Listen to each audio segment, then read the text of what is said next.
Hello, ಏನ್ ಮಾತಾಡ್ನೆ? ಯಾರು ನೋಡ್ತಾನೆ?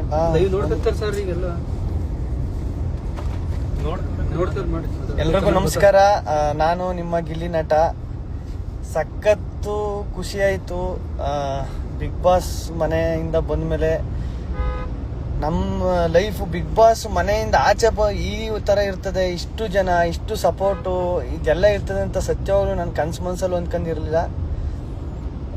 ಎಲ್ಲ ನಿಮ್ಮ ಪ್ರೀತಿ ಪ್ರೋತ್ಸಾಹದಿಂದ ನನ್ನ ಕೈಲೇ ನಂಬಕೈತಲ್ಲ ಇದೆಲ್ಲನೂ. ನಾನೇ ಇನ್ನೂ ಏನಪ್ಪ ಇದು ಜೀವನ ಹಿಂಗೆ ಈ ಥರ ಅಂತಲೇ ಆ ಹ್ಯಾಂಗ್ ಓವರಲ್ಲಿ ಇನ್ನೂ ನಿಜವಾಗ್ಲೂ ಬಿಗ್ ಬಾಸ್ ಶೋ ಏನಾರು ಒಪ್ಕೊಂಡಿಲ್ಲ ಅಂದಿದ್ರೆ ಇದೆಲ್ಲ ಆಯ್ತಾನೆ ಇರಲಿಲ್ಲ.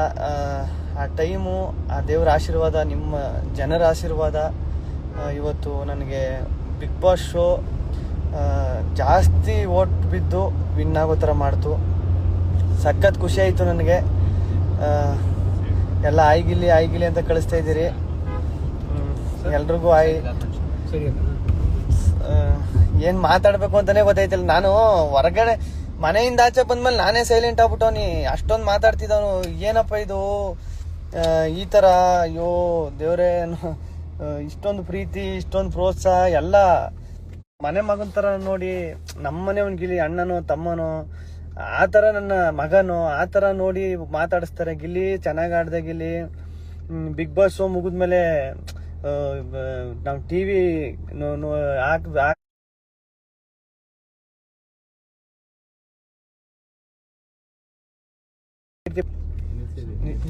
ನಿಜವಾಗ್ಲೂ ಸಖತ್ ಅಂದ್ರೆ ಸಖತ್ತು ಖುಷಿ. ನಾನೊಂದು 6 ವಾರನೋ 7 ವಾರನೋ ಇದ್ದಾನೇನೋ, ಜಾಸ್ತಿ ಆಗೋದಿಲ್ಲ ನನ್ನ ಕೈಲಿ. ಎಲಿಮಿನೇಷನ್ ಆಗ್ಬಿಡ್ತೀನಿ ಅಂತ ಓದೋನು ನಾನು. ಕೊನೆಗೆ 10 ವಾರ ಆಯಿತು, 16 ವಾರ ಆಯಿತು, ಫೈನಲ್ ಕಂಟೆಸ್ಟೆಂಟ್ ಆಯಿತು, ವಿನ್ ಆಯಿತು. ನಿಜವಾಗ್ಲೂ ಅದು ಅದೇ ಹೇಳ್ತಾವನೆಲ್ಲ, ಈಗಲೂ ನಂಬಿಕೆ ಐತಿಲ್ಲ ನನಗೆ ಇದೆಲ್ಲನೂ ಅಂತ. ಏನಪ್ಪ ನನ್ನ ಆಸೆ ಏನು ಅಂದರೆ ಈ ಪ್ರೀತಿ ಪ್ರೋತ್ಸಾಹ, ಈ ಜನರ ನಂಬಿಕೆ ಇದೆಲ್ಲನೂ ಕೊನೆವರೆಗೂ ಉಳಿಸ್ಕೊಬಿಟ್ರೆ ಸಾಕು ಅನ್ನೋ ಥರ ಐತೆ. ನಾನು ಇರೋವರೆಗೂ ನಿಮ್ಮ ಕರ್ನಾಟಕ ಜನತೆ ಋಣನ ನಾನು ಯಾವತ್ತೂ ಮರೆಯಲ್ಲ. ಕರ್ನಾಟಕ ಮಾತ್ರ ಅಲ್ಲದೆ ತಮಿಳ್ನಾಡು, ತೆಲುಗು, ಆಂಧ್ರ, ಆಮೇಲೆ ಎಲ್ಲ ಕನ್ನಡ, ಬೇರೆ ದೇಶದಲ್ಲಿ ಕನ್ನಡದವ್ರು ಇರೋರು, ನಮ್ಮ ಯೋಧರು, ಅವ್ರಂದ್ರೆ ನಮ್ಗೆ ಎಷ್ಟು ಖುಷಿ. ಅವರು ನಮ್ಮ ಗಿಲ್ಲಿ ಓಟ್ ಹಾಕ್ರಿ ಅಂತ ಗೆಲ್ಲಬೇಕು ಅಂತ ಅವರೊಂದು ವಿಡಿಯೋ ಮಾಡಾಕ್ತಾರೆ. ಆಮೇಲೆ ಬೇರೆ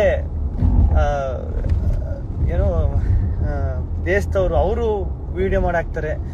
ಬೇರೆ ರಾಜ್ಯದವ್ರು ರೀಲ್ಸ್ ಎಲ್ಲ ಹಾಕ್ತಾರೆ. ಅದೆಲ್ಲ ಸಖತ್ತು ಖುಷಿ. ನಮ್ಮ ರೈತರು ಎಷ್ಟು ಹೆಲ್ಪ್ ಮಾಡೋದು.